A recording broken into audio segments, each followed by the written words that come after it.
Eh bien, en marchant sur le bord du trottoir, qui est pratiquement à côté sur un lampadaire, j'avais un beau sac cadeau de Noël. Donc, je me suis dit, waouh, un beau sac, on dirait que quelqu'un venait de le déposer à cet endroit-là. Il est pas magané, il est super beau. Fait que je me suis dit, ben, à la limite, ça me fera un beau petit, un beau petit sac de Noël si j'ai des cadeaux à faire. Et j'ai regardé à l'intérieur vite, vite, et j'ai cru voir de l'argent. Peut-être en US, de l'argent US, mais je ne suis pas certain. Donc, c'est peut-être un beau petit cadeau que le Père Noël m'a fait. Donc, sans plus tarder, on va débuter cet épisode-là pour que je puisse aller vous montrer et ouvrir avec vous ce beau sac cadeau pour voir qu'est-ce qu'il y a à l'intérieur.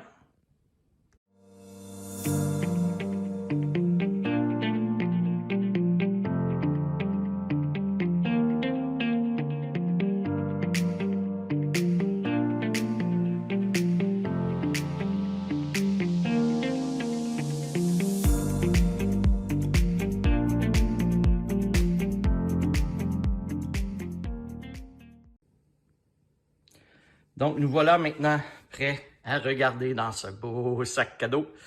Je vous montre rapidement ici qu'est-ce qu'il y a dans ce sac-là. Il y a comme un autre sac. Je vais sortir ce sac-là pour aller voir qu'est-ce qu'il y a. Je pense que c'est dans ce sac-là que j'ai peut-être vu qu'il y avait de l'argent. Mais si c'est de l'argent, c'est probablement de la fausse monnaie. De la fausse argent. Il n'y a plus rien dans le sac. Il y a l'air d'avoir une soupe là-dedans. On va aller voir. Oh, c'est de la vraie argent, ça, là? Ben là, c'est quoi ça? Regardez ici. J'ai ce qui ressemble à de la monnaie d'un autre pays. Mot Jing Dong. Donc, ça doit être des yens, je ne sais pas. Vietnam! Ah, de l'argent du Vietnam. My God, 1000 dong. Je pense que c'est... Ah oui, c'est marqué le dong. Je pense que c'est des dong, l'unité monétaire du Vietnam. Est-ce que maintenant, c'est un vrai 1000 dong? D'après moi, oui, ça a l'air d'être de la vraie argent vietnamienne. Je vais aller voir qu'est-ce que ça vaut. Aïe, aïe. Ensuite, qu'est-ce que j'ai d'autre? Ah, j'en ai un autre ici. Celui-là, c'est la même chose, mais pas tout à fait pareil. Il n'est pas tout à fait pareil. Oups, excusez, je ne regardais pas où ce que je filmais. Comme vous voyez, c'est peut-être un ancien. Je ne sais pas s'il y a des dates dessus. Il faudrait que je regarde. Il y a l'air d'avoir une date ici. 1900 quelque chose. 1994, 1984. Bon, je vais aller chercher mes lunettes. Je vais pouvoir mieux voir. Donnez-moi 2 secondes. 1988 ou 89. Celui-ci, ça semble être... il n'est pas écrit là. Ah non, c'est le même. C'est le même, il était juste pas dans le bon sens. 1988, donc 2 fois pareil. Bon, aïe, aïe, c'est spécial. On va fouiller encore. J'ai une petite enveloppe ici. Qu'est-ce qu'il y a écrit là-dessus? C'est une page blanche. Bon, ok, page blanche. Ensuite, il a l'air d'avoir du riz. Bon, ben regardez, dans le gros sac, il y a un bol avec du riz. 4,99, 5 $ pour un bol. Ah, il y a une étiquette ici. Qu'est-ce qui est marqué? Maxwell William Designer Homeware. Ah, c'est un beau bol. Bon, ben, je vais avoir un beau petit bol. Le riz, bien évidemment, je vais le mettre au compost parce que je pense pas que je vais manger ça, hein, évidemment. Je vais juste... Oh! Ben, aïe, ça se fait dessus. Il y a de l'argent, il y a 2 $ ici, dans le sac de riz. Bon, ben, écoutez, je vais essayer de voir. Ah, il y en a un autre. My God! Moi qui ai l'habitude, quand je marche, là, de marcher la tête par terre, le visage, les yeux par terre pour voir si je ne trouverais pas des choses. C'est une habitude de détection. Donc là, je suis en train de regarder. Il n'y a pas l'air d'avoir d'autres monnaies. Oui, ah oui. Il y a un autre 1$ là. J'ai-tu un autre 1$ là? My God, je suis rendu à 5$. J'en ai-tu d'autres? Là, évidemment, vous comprendrez que j'ai juste une main pour fouiller, donc ça va un petit peu mal. Mais je vais continuer d'essayer de trouver. Hey, fouiller dans du riz pour trouver de l'argent. Qui aurait cru? J'aurais voulu inventer ça, puis j'aurais même pas pensé à faire ça. Voyons donc. C'est quoi? C'est vraiment bizarre. Dans un beau sac de Noël. Fait il y a quelqu'un qui s'est dit, je te donne un beau cadeau de Noël. Bon, ben écoutez, je pense qu'il n'y a plus rien dans le riz. Il y a autre chose dans le sac ici. Ah, il y a une autre monnaie dans le fond. Ici, ah, cette fois-là, c'est un 5000 dong. Donc, 7000 dong, 7000 dong. Je vais aller voir qu'est-ce que ça peut valoir. Plus 5$. Wouhou! Bon, ben, ma nouvelle et dernière découverte de ma saison 2. J'ai même pas eu besoin de mon détecteur. Donc, vous voyez, des fois, hein, les gens perdent des choses. Je sais pas ce que ça faisait là. C'est peut-être quelqu'un qui a mis ça là pour attacher ses bottes puis qui est reparti en l'oubliant. J'ai aucune idée. C'est vraiment bizarre. Bon, ben, écoutez, je viens de me faire 7000 dong et un beau 5$ en pièces. Cool. Bon, bien, ma saison 2 étant terminée, je vais considérer, vu qu'on est en 2023, que ça va faire partie de ma saison 3. Donc, vous avez un aperçu de 5$ et 7000 dong du Vietnam. Bon, je viens de vérifier 7000 dong vietnamiens comme ça, combien ça vaut en canadien. Et imaginez-vous que ça vaut un gros 40 cents.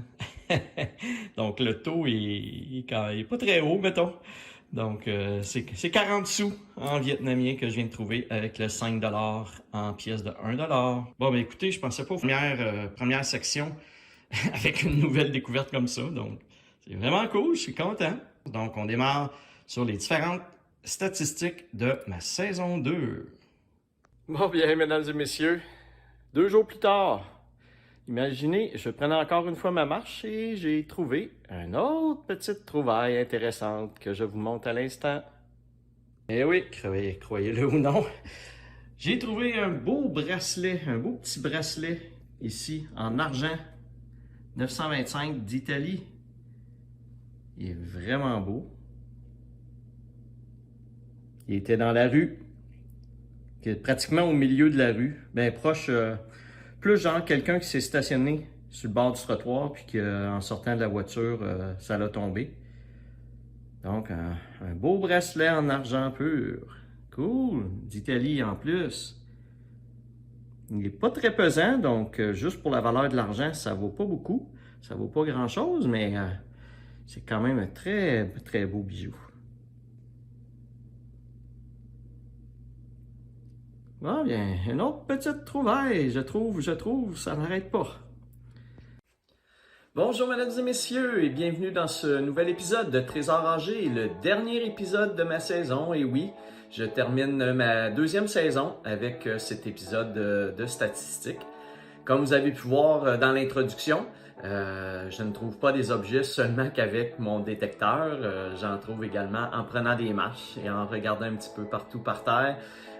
Beaucoup de gens perdent des choses, donc comme vous venez de voir les 2 petites séquences de mes découvertes, c'est vraiment le fun là, de trouver des petites choses puis de découvrir des choses inconnues comme ça et de déballer des petits cadeaux, donc c'est toujours bien plaisant. Comme vous savez, j'aime beaucoup les statistiques. Je compile beaucoup de données lorsque je reviens d'une séance de détection. J'ai mon petit fichier Excel dans lequel je compile beaucoup de données, les lieux que j'ai faits, le nombre d'heures que j'ai passé à faire de la détection, ce que j'ai trouvé, etc. Donc j'ai beaucoup de données que je compile. Ce qui me permet de vous faire des petits épisodes comme les derniers épisodes que vous venez de voir, que vous avez vus. sur des statistiques, donc différentes informations, une compilation de tout ce que j'ai trouvé.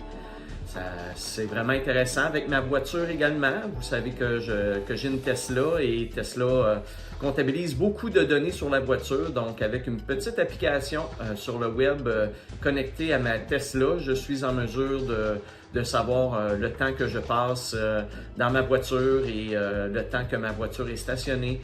Ça me permet de savoir combien de temps j'ai passé à chacun des endroits que je visite. Les gens, lorsque je fais de la détection, me posent beaucoup de questions. Combien ça coûte l'équipement? Qu'est-ce que tu as trouvé tes plus belles trouvailles que tu as fait à date? Combien d'heures que tu passes à faire de la détection? Est-ce que c'est payant faire de la détection? Est-ce que tu fais ça à temps plein? Donc, j'ai beaucoup de questions de la part des gens lorsque je fais de la détection. Les gens viennent me voir pour me poser des questions. Donc, dans cet épisode que je vous présente à l'instant, je vais essayer de répondre à certaines de ces questions-là et je vous donne un résumé un peu des différents objets que j'ai trouvés au courant de ma saison 2 qui est maintenant terminée. Donc, je vous laisse sur ces statistiques et je vous reviens pour le mot de la fin. Alors, la première question, où as-tu fait de la détection cette année? Donc cette année, j'ai visité un total de 277 lieux situés dans 22 villes différentes au Québec. Comme vous voyez, l'an dernier, j'avais fait 165 endroits dans 21 villes. Donc le nombre de villes, ça se ressemble. Cependant, j'ai fait un petit peu plus de lieux que j'ai fait l'année dernière. Je vais vous expliquer dans la prochaine diapositive pourquoi je suspecte que j'ai fait quand même 122 lieux de plus. Et tout ça va peut-être s'expliquer par la question suivante. Combien d'heures de détection as-tu fait? Donc, dans ma saison 2, j'ai fait un total de 306 heures et 26 minutes. Comme vous voyez, la saison 1, j'ai fait 295 heures, donc pratiquement à peu près le même nombre d'heures, mais pourtant j'ai fait 126 parcs de plus. Donc si je fais la moyenne, ça me donne une moyenne de 1h06 par endroit. Comme on voit, saison 1, j'avais 1h40 en moyenne par endroit. Donc soit j'ai fait des parcs qui sont un petit peu plus petits, ou ma méthode est un petit peu plus rapide que les autres années, puis je scanne un petit peu plus rapidement ou de façon plus efficace les différents parcs. Mais je pense plus que c'est le fait que j'ai peut-être eu des parcs un petit peu plus petits que d'autres endroits. Et l'année dernière, j'ai fait la plage à Aoka. Je suis allé 2 ou 3 fois à Aoka. Donc c'est sûr que là, à ce moment-là, ça me fait un seul lieu où je passe 7 heures de temps. Donc toute une journée sur un seul lieu. Donc ça aide pas pour la moyenne à ce moment-là au niveau des parcs. Donc je pense plus qu'une heure 6 minutes par lieu, ça a vraiment un petit peu plus d'allure que le 1h40. Est-ce que tu trouves beaucoup d'objets? Donc, pour vous donner une petite idée, exemple, au niveau du nombre d'objets, là, on parle des pièces de monnaie, les jouets, les bijoux, donc divers objets comme tels. J'ai trouvé 1988 objets et en ferraille seulement, j'ai trouvé l'équivalent de 48,6 livres ou 22 kilos de ferraille. Donc, on parle des tiges en fer, des clous rouillés, des vis, des boulons, des écrous, etc. Donc, j'en ai trouvé pour 22,04 kilos. Et les jouets plus les petites voitures, j'en ai quand même trouvé 11 kilos, soit à peu près 24,4 livres. Donc, j'ai trouvé quand même beaucoup d'objets. Je les ai pas tous calculés. J'arrive à 1988 pour vraiment les pièces, les bijoux, les objets que je n'ai pas jetés. Mais pour les objets que je vais mettre au recyclage ou à la poubelle, si on fait le total, ça donne quand même 33 kilos, soit environ 72 livres d'objets en métal trouvés, de ferraille trouvée avec les petites voitures et les différents jouets. Donc ça fait beaucoup d'objets à ce niveau-là.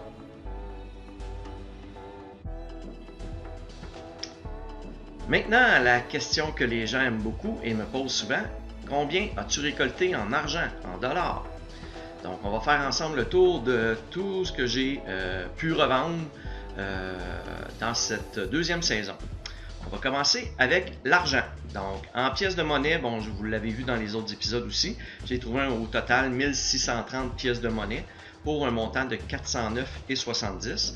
Si vous avez écouté le dernier épisode, je vous parlais que j'avais un total de 413 ou quelque chose comme ça, un petit peu plus élevé, mais j'ai fait des ajustements à mon tableau pour les monnaies étrangères, parce que j'avais laissé dans mon tableau l'équivalent en argent canadien de chaque monnaie étrangère que je trouvais. Mais évidemment, cette monnaie étrangère-là, je ne l'ai pas revendue. Ça ne se revend pas comme tel. Il faut l'utiliser, il faut que je la donne à quelqu'un qui s'en va dans ce pays-là. Donc, c'est pas de l'argent que j'ai vraiment récolté. Donc, j'ai fait un petit ajustement pour ne pas tenir compte de l'argent étranger. C'est ce qui fait que j'ai un petit peu moins que 413 $ que je vous avais montré lors du dernier épisode. Maintenant, en bijoux, au niveau des bijoux en argent, donc lorsque je trouve des bijoux en argent, on parle de l'argent pur à 92,5%. Le coût du métal comme tel, de l'argent, n'est pas très élevé. Donc de revendre les différents bijoux juste pour le poids, ça m'a donné seulement que 7,25 $. Peut-être qu'elle va essayer de vendre les bijoux proprement dit, j'aurais eu beaucoup plus que ça. D'ailleurs, j'ai une de mes belles bagues en argent que j'ai pas vendue, que je vais essayer de vendre par moi-même pour le bijou comme tel, parce que un bijou comme ça en bijouterie, ça vaut à peu près 60 $. Puis si je le vends juste pour le poids, je vais à peine avoir 2 ou 3 $. Donc, je vais essayer de le revendre pour le bijou. Où j'ai ramassé aussi beaucoup d'argent, c'est au niveau de mes bagues en or. Donc, j'ai trouvé un total de 6 bagues en or au courant de ma saison. Et j'ai tout vendu ça pour une belle somme de 220,13 $. J'ai également mon petit casque de vélo que j'ai revendu 15 $. J'ai ma drill Hilti que j'ai revendu 40 $. J'ai une petite batterie, des batteries que j'ai trouvées. Parfois, il y en a qui sont encore bonnes. Donc, c'est à peu près l'équivalent d'une batterie qui vaut 50 sous. Puis, plus d'autres petits objets divers que je conserve habituellement pour moi-même, que j'aurais peut-être acheté sinon. Donc, ça fait à peu près l'équivalent de 75 sous. Si maintenant je fais le beau gros total de tout ça, ça me donne pour ma saison un beau montant de 693,33 $. Vous voyez qu'à ma saison 1, juste en dessous, j'avais récolté un total de 513,12 $. Ce qui me donne pour mes 2 premières saisons de détection quand même un beau montant de 1206,45 $. Donc c'est intéressant. Je le fais pour comme loisir, mais que ça rapporte un petit peu d'argent comme ça, c'est quand même intéressant, c'est le fun. Ici, je vous présente un petit tableau résumé des différentes pièces de monnaie, donc en termes de quantité. On voit ici dans le bas, pour ma saison 2, que j'ai trouvé au total cette année 1630 pièces de monnaie, qui représente un total de 409,70 $. Vous voyez également les 2 colonnes pour ma première saison et au début ici, là, les colonnes qui totalisent toutes mes saisons complètes. Donc on voit que pour toutes mes saisons jusqu'à présent, j'ai 2832 pièces de monnaie de trouver pour un montant de 693,57 $. J'ai retravaillé un petit peu la façon de comptabiliser le tout. Exemple, au niveau des pièces étrangères, puisque je ne les ai pas revendues encore, j'ai changé un petit peu, j'ai enlevé les montants estimés que chaque pièce valait parce que je les ai pas revendus, donc c'est pas vraiment de l'argent que j'ai dans mes poches.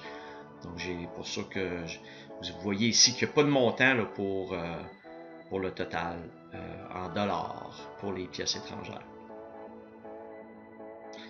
Et ici vous voyez les autres objets divers que j'ai trouvés. Donc, pour ma saison 2, ici, vous voyez 358 objets divers. Évidemment, cela n'inclut pas toute la ferraille, les clous, les vis, etc. Là, tous les objets en fer que je trouve qui s'en vont à poubelle ou au recyclage. Donc, ce ne sont vraiment que les objets, vraiment un briquet, des ciseaux, des choses comme ça, là. Donc, tout ce que j'ai trouvé des jouets. J'ai au total 358 objets dans ma saison 2, qui représente un total de 283,63. C'est surtout au niveau des bijoux là, qui fait augmenter la cagnotte. Et comme pour la monnaie, on voit ici dans la première colonne les totaux. Donc pour mes 2 premières saisons, j'ai trouvé au total 609 objets divers, incluant des bijoux, des petites voitures, des jouets, pour un montant total de 512. Et si j'additionne tous les objets, la monnaie, etc., bien, pour ma saison 1, j'ai un total de 693,33 qui représente 1988 objets différents. Et au total de toutes mes saisons, j'ai maintenant 3441 objets trouvés pour un total de 1206,45 $, ce qui est quand même un beau montant pour 2 saisons. Ça couvre pas le coût du matériel et des déplacements, des réparations, etc., là, que je peux avoir comme tel. Mais comme je le dis souvent dans mes différents épisodes, je fais ça pour le plaisir de trouver des choses et non pour gagner ma vie avec ça. Donc, mais c'est quand même le fun qu'un passe-temps rapporte un petit peu d'argent comme ça. C'est quand même intéressant. Alors voilà, ça fait le tour de mes différentes statistiques que je voulais vous présenter. Et ça conclut ma 2e saison de Trésor âgé. J'ai quand même fait, je trouve, une très belle saison, beaucoup de détections, beaucoup de découvertes, des belles petites découvertes parfois aussi. Je suis content là, de tout ce que j'ai pu trouver dans cette saison-là. Si vous avez aimé la vidéo comme à l'habitude, n'hésitez pas à la liker et à vous abonner à ma chaîne si ce n'est pas déjà fait. Et pour terminer, j'aimerais remercier tous les auditeurs qui m'ont suivi pendant cette 2e saison de Trésor âgé. Je le fais pour le plaisir de le faire, mais je suis quand même bien content lorsque je vois que j'ai des gens qui me regardent régulièrement. Donc, un gros merci à tout le monde. Et bon, la 3e saison va débuter dans quelques semaines à peine. Donc, d'ici là, on fait relâche jusqu'au début de ma 3e saison de Trésor âgé. Alors, prenez soin de vous et on se retrouve dans quelques semaines pour le début de la 3e saison de Trésor âgé. Merci et à la prochaine!